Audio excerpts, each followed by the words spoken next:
कुछ मुद्दे छूट जाते हैं, कुछ बातें रह जाती हैं, लेकिन अब आपके साथ है पीआर इंडिया न्यूज़। पब्लिक की बात होगी, पब्लिक के साथ होगी। तो आइए देखते हैं उन मुद्दों को, उन खबरों को जिनके लिए ज़रूरी है समाज देखे। आप भी देखिए।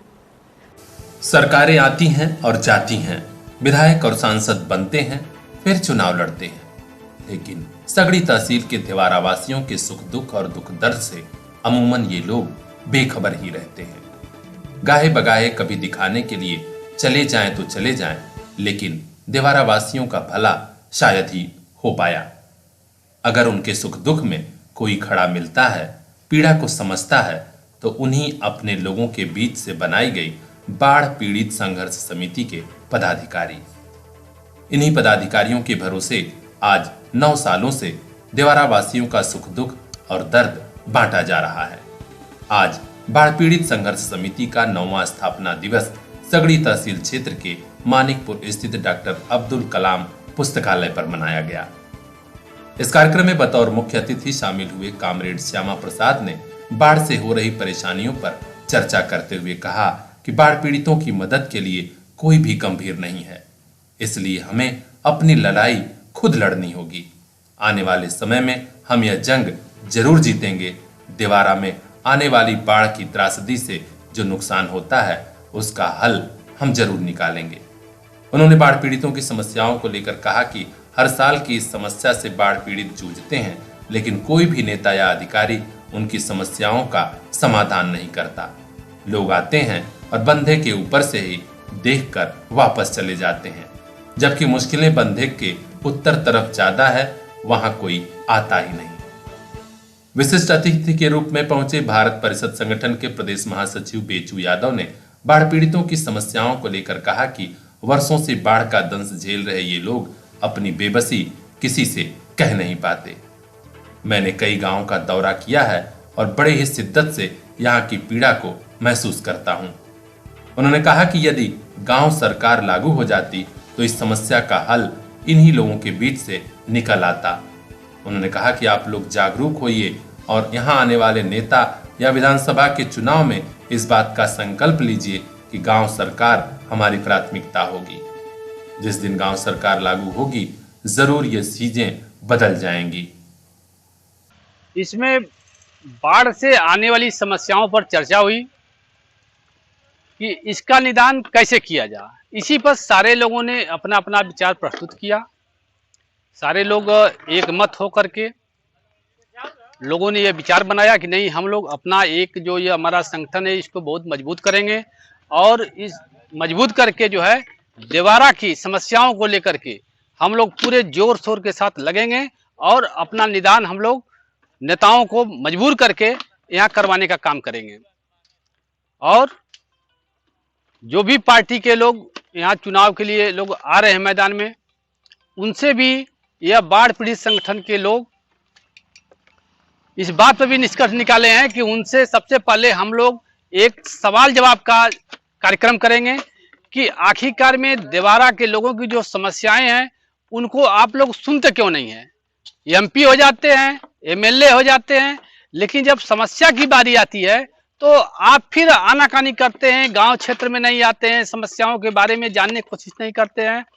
पुल टूट जाता है, खंजा टूट जाता है, नाव की समस्या होती है तो उस समय कोई पूछने वाला नहीं होता है। ऐसा क्यों होता है, इस पर बहुत जल्द यह बाढ़ पीड़ित संगठन की तरफ से एक प्रश्न उत्तर का एक कार्यक्रम चलाया जाएगा। ये बहुत ही अच्छा कार्यक्रम रहा। मैं इस बाढ़ पीड़ित संगठन के सभी पदाधिकारियों, कार्यकर्ताओं को, क्षेत्रवासियों को बहुत बहुत धन्यवाद देता हूँ कि आप लोगों ने अपनी अहम भूमिका जो निभा रहे हैं, बहुत ही अच्छा है। इस कार्यक्रम में पहुंची कांग्रेस नेत्री राना खातून ने कहा कि बाढ़ से हो रही परेशानियों को मैं अच्छी तरह से समझती हूं और आज प्रतिज्ञा लेती हूं कि अपने हाथों को जनता ने यदि मजबूत किया। इस कार्यक्रम में पहुंची कांग्रेस नेत्री राना खातून ने कहा कि बाढ़ से वाकई सगड़ी क्षेत्र के लोगों की बड़ी त्रासदी होती है। मैं इस क्षेत्र को बखूबी जानती हूं। यदि जनता ने साथ दिया तो निश्चित रूप से इन समस्याओं का हल निकाला जाएगा। बाढ़ पीड़ित संघर्ष समिति ने मांग उठाई कि गढ़वल से दोहरी घाट तक कंक्रीट का बांध बनवाया जाए, घाघरा नदी की प्रतिवर्ष सफाई और खुदाई कराई जाए, बंधा घाघरा नदी के दक्षिणी किनारे पर निर्माण कराया जाए, जब तक बंधा नहीं बनता तब तक बाढ़ पीड़ितों की सारी समस्याओं का समाधान नहीं होगा। इस कार्यक्रम की अध्यक्षता राधेश्याम तिवारी और संचालन राजीव मिश्रा व नर्मदेश्वर मिश्रा ने किया। इस खास अवसर पर द्विज यादव, गंगा यादव, जगदीश यादव, बांकेलाल, जगरूप, अक्षय वर्मा, जैतुन निशा, रामहंस यादव समेत बड़ी संख्या में संगठन से जुड़े लोग भी मौजूद रहे। आदर्श श्रीवास्तव की रिपोर्ट, पीआर इंडिया न्यूज।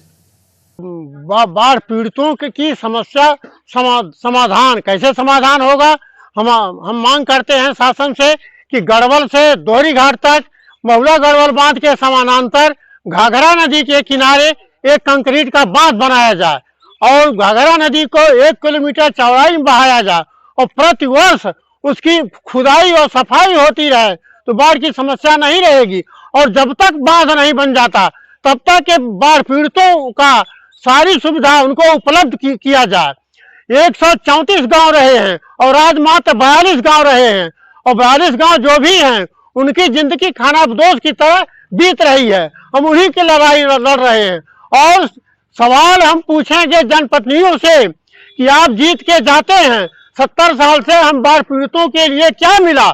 हमारा एमपी 5 साल से है, आज तक दर्शन नहीं हुआ उसका और साल में 5 करोड़ उसकी निधि है। निधि कहाँ जाती है? 2008 से 2 करोड़ 72 लाख की परियोजना में आधा अधूरा पुल बना है, आज तक क्यों नहीं बना? यह सवाल ये जनता पूछेगी। हम इसी के लिए जागो वोटर जागो, अपने प्रतिनिधि को पहचानो, कोई नहीं पसंद है घर है, नोटा बटन दबाओ, नोटा बटन दबाओ, नोटा बटन दबाओ। एक हिंदी फिल्म आई थी दिल है कि मानता नहीं, लेकिन आजमगढ़ में तो निजामाबाद की पुलिस है कि मानती नहीं। जी हाँ, चोरी की घटना के बाद बाकायदे सीसीटीवी कैमरे में चोर रंगे हाथ पकड़ा भी गया, लेकिन अब पुलिस मामले को रफा दफा करने में जुटी है। क्यों? क्योंकि जो चोर पकड़ा गया वो निजामाबाद में एक गांव के प्रधान का बेटा निकला। प्रधान के बेटे पर पुलिस मेहरबान है और उधर चोरी जिसके घर हुई है वो परेशान है। गांव वाले चाहते हैं कि आरोपी को गिरफ्तार कर जेल भेजा जाए, क्योंकि आसपास के कई घरों में चोरियां हो चुकी है। ताजी घटना निजामाबाद थाना क्षेत्र के हुसामपुर बड़ा गांव की है।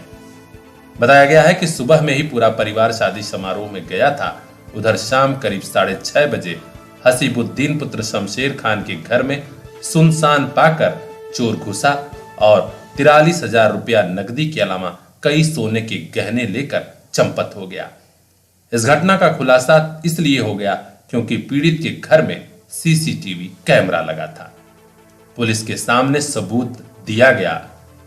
सीसीटीवी फुटेज हम भी आपको दिखा रहे हैं, जिसमें आप देख सकते हैं कि चोरी की घटना सीधे कैमरे में कैद हुई है।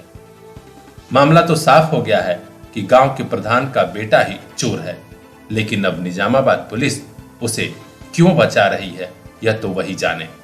गांव वालों ने नवागत पुलिस कप्तान अनुराग आर्य से मांग की है कि चोर की गिरफ्तारी कर उसे जेल भेजा जाए, जिससे कि क्षेत्र में हो रही चोरी की घटनाओं पर लगाम लगाई जा सके। दीपक भारती की रिपोर्ट, पीआर इंडिया न्यूज। प्रधानमंत्री नरेंद्र मोदी ने कहा था कि ग्रामीण क्षेत्र के खिलाड़ियों को बढ़ावा दिया जाए तो आगे चलकर हमें देश के लिए मेडल लाने में आसानी होगी। उसी प्रयास को मूर्त रूप दिया जा रहा है। ग्रामीण क्षेत्र में खेल और खिलाड़ी को बढ़ावा देने के लिए आज ठेकमा ब्लॉक क्षेत्र में ब्लॉक खंड स्तरीय प्रतियोगिता का आयोजन हुआ। जनता इंटर कॉलेज ठेकमा बिजौली के प्रांगण में आयोजित की गई एक प्रतियोगिता में लंबी दौड़, कूद, कबड्डी, वॉलीबॉल, डिस्कस थ्रो आदि प्रतियोगिताओं में बालक और बालिकाओं ने बढ़ चढ़कर प्रतिभाग किया। उद्घाटन 100 मीटर दौड़ से माननीय स्वतंत्रता संग्राम सेनानी श्री लालचंद तिवारी के हाथों हुआ। इस कार्यक्रम के दौरान ठेकमा ब्लॉक प्रमुख प्रतिनिधि श्री भूपेंद्र सिंह मुन्ना और भाजपा नेता रेलवे बोर्ड के सलाहकार समिति के सदस्य श्री अनिल सिंह मौजूद रहे। अतिथिगणों ने कहा कि ऐसे कार्यक्रम आज की जरूरत है, तभी ग्रामीण क्षेत्र के युवाओं को प्रतिभाग करने का मौका मिलेगा। कार्यक्रम का संचालन मिथिलेश पाठक और कार्यकर्ताओं को बधाई बीईओ देवेश मिश्रा द्वारा दी गई। प्रतियोगिता को सकुशल संपन्न कराने में विपिन राय, भानु प्रताप सिंह, रेफरी रामफल यादव, लाल बहादुर मौर्य, समस्त पीआरडी जवान महत्वपूर्ण भूमिका निभा रहे थे। पीईओ देवेश मिश्रा ने प्रतिभागियों का उत्साह बढ़ाते हुए खेल और व्यायाम के महत्व को रेखांकित किया। प्रतियोगिता में सभी सफल प्रतिभागियों को प्रमाण पत्र वितरित हुआ और पुरस्कार भी बांटे गए। रिंकू चौहान की report, PR India news. Azamgarh में व्यापार को बढ़ावा दिए जाने के लिए यूनियन बैंक ऑफ इंडिया ने आज आजमगढ़ जिला मुख्यालय स्थित नेहरू हाल सभागार में लोन मेले का आयोजन किया, जिसमें बड़ी संख्या में युवा उद्यमियों को लोन बांटे गए। इसमें पहुंचे जिलाधिकारी राजेश कुमार ने हौसला बढ़ाते हुए युवा उद्यमियों से कहा कि आगे बढ़िए, मार्केट में असीम संभावनाएं हैं, लोन का सदुपयोग करते हुए व्यापार अपना बढ़ाइए। इससे बाजार की गतिविधियां बढ़ेंगी और हर आदमी का स्तर सुधरेगा। उन्होंने बैंक के अधिकारियों के प्रयास की सराहना की और कहा कि आगे भी ऐसे ऋण मेला और आयोजित हों। रिंकू चौहान की रिपोर्ट, पीआर इंडिया न्यूज।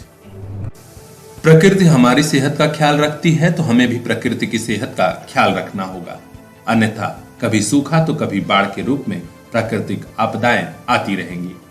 आजकल धान की पराली जलाने से प्रदूषण तेजी से बढ़ा है। यह बात किसानों को समझाने के लिए कृषि विभाग की प्रसिद्ध संस्था आत्मा ब्लॉक स्तरीय कैंप लगा रही है। ऐसा ही एक विशेष कैंप आज पलनी ब्लॉक क्षेत्र में लगाया गया, जिसमें संस्था के पदाधिकारियों ने किसानों के बीच कई महत्वपूर्ण जानकारियां दी।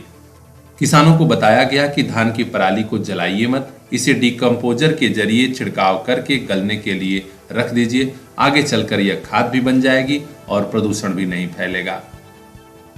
किसानों के बीच अपनी बात रखते हुए आत्मा के वरिष्ठ पदाधिकारी अश्वनी कुमार सिंह ने कहा कि आप लोगों के हित के लिए कई योजनाएं चलाई जा रही हैं। जागरूकता और जानकारी के जरिए आप लोग इनका लाभ उठाइए। उन्होंने बताया कि कई किसानों को डिकम्पोजर बांटा गया है। इस विशेष कैंप में बीडीओ पलनी के अलावा जिला उद्यान अधिकारी हरिहर यादव, संतराज वर्मा, घनश्याम चौबे, हृदय समेत कई पदाधिकारी और कार्यकर्ता मौजूद रहे। विक्रांत राव की रिपोर्ट, पीआर इंडिया न्यूज।